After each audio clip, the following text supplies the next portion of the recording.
ঢাকাই সিনেমার আলোচিত অভিনেতা জায়েদ খান নিজের ক্যারিয়ারে অভিনয়ের চেয়ে ব্যক্তিগত জীবন নিয়ে বেশি আলোচনায় থাকেন তিনি।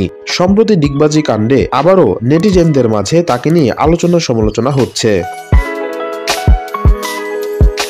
এবার সামাজিক যোগাযোগ মাধ্যমে শেয়ার করা ভিডিওতে দেখা যায় দুই নায়িকার অনুরোধে প্রথমবারের মতো বরফের ওপর ডিগবাজি দিয়েছেন জায়েদ খান।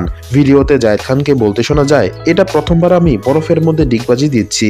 ক্যাপশনে ডিগবাজির কথা উল্লেখ করে তিনি লিখেছেন, নায়িকার অনুরোধে প্রথমবারের মতো বরফের ওপর ডিগবাজি দিতে হলো। শেষমেশ নায়িকা দুইজনও ডিগবাজি দিয়ে ফেললো। কমেন্ট বক্সে একজন লিখেছেন, আপনি পারেনও ভাই, মেয়েদেরও কাজে লাগিয়ে দিলেন। আরেকজনের ভাষ্য, জায়েদ খান মানেই আনন্দ বিনোদন। সত্যি বলতে ভাইয়া অনেক অসাধারণ হয়েছে।